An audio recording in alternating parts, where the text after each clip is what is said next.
Hi, it's Ilona here. Good morning. This morning I'd like to talk about repotting orchids so that they're not too stressed. And what I have found that by looking at the material, the media that they come in, it can be a guide for you on how to repot. For example, this little orchid in front of you right now, the Brachyolalia cattleya that I purchased just recently, it came in chunky bark.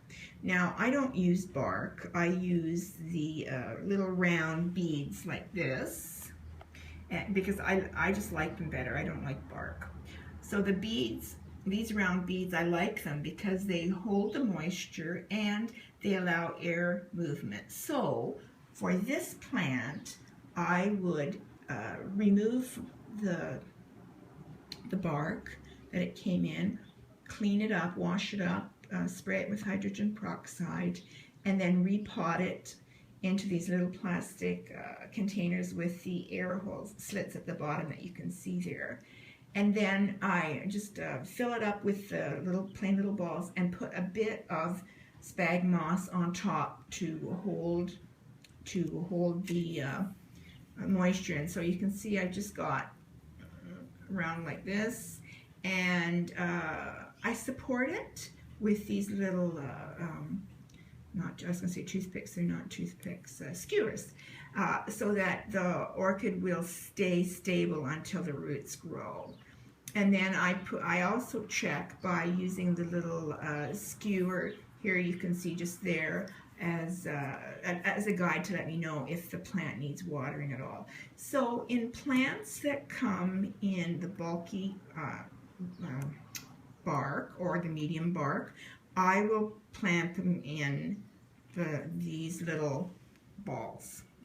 Okay, now the other plant that I had it's Rhyncholalia cattleya, Ports, let me get this right here, Rhyncholalia cattleya, Ports of Paradise.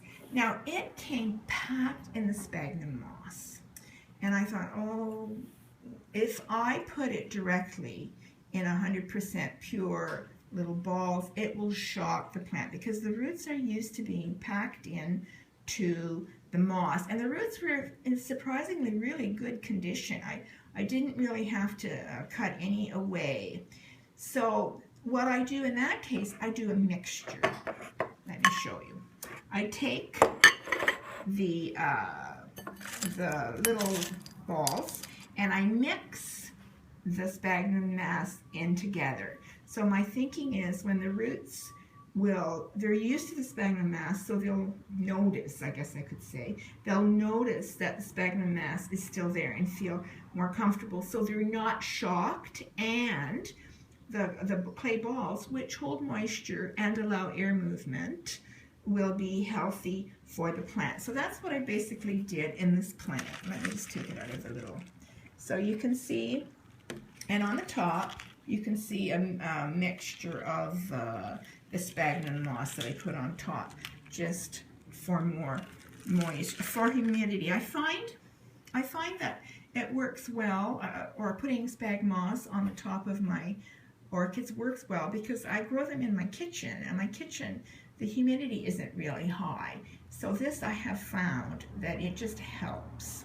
So that's what I do for some plant that comes in sphagnum moss completely like this. I do a mixture of the two, maybe a 25 to 30% moss and the rest the balls. Then the other thing I do too is if I get, let me just get this next one. If I get a plant that has a really nice flower like this Phalaenopsis, and it's in those little, those little plasticky things that they come in, I just take them out, as I did with this one, and the roots, there's some really good healthy roots there. I know there's some that isn't, but for now, I'm just plunking it into this little container, ceramic container, and I'm watching the roots to see when they turn that silvery color. Then I'll mist them to keep them, and that way keep them alive. I will I will repot in a mixture of sphagnum moss and the little balls with just some sphagnum moss in. Because the phalaenopsis, they do like to dry out. So I found that works really good in my environment.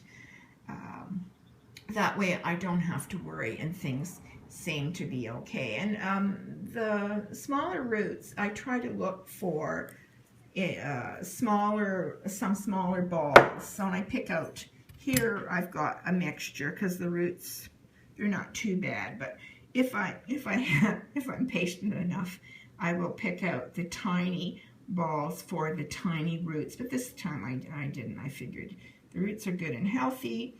It should work. The other thing I want, oops, sorry, I'm just all over the place here. The other thing I want to talk about is this. I potted this, I mounted this up in my last video, and I've been noticing it. It does feel as if there's moisture there for the roots. It's cool.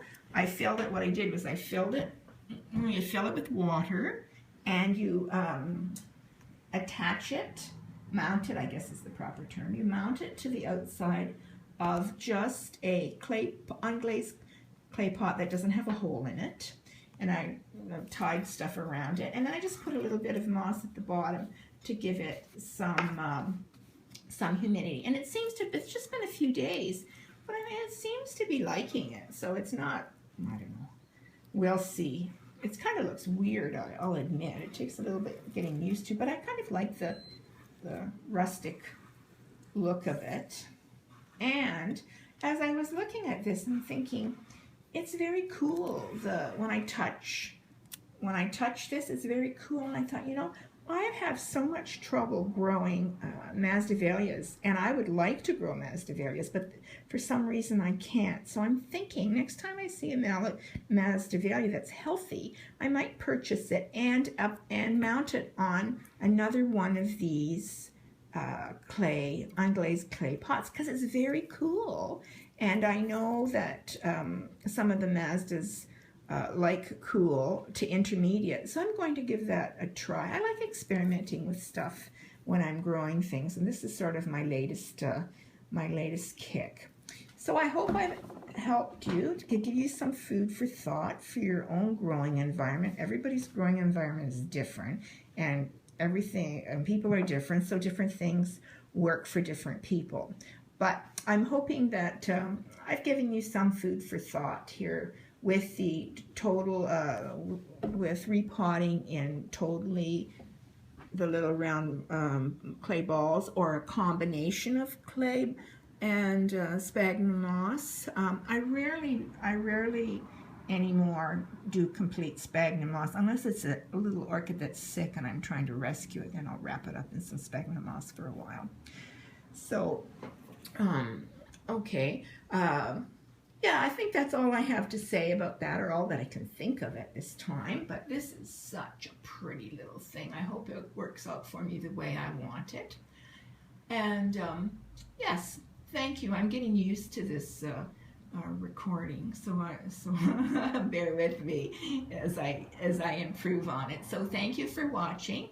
And if you'd like to hear more of my ideas and see more of what I'm doing, please subscribe. Thank you very much. See you next time.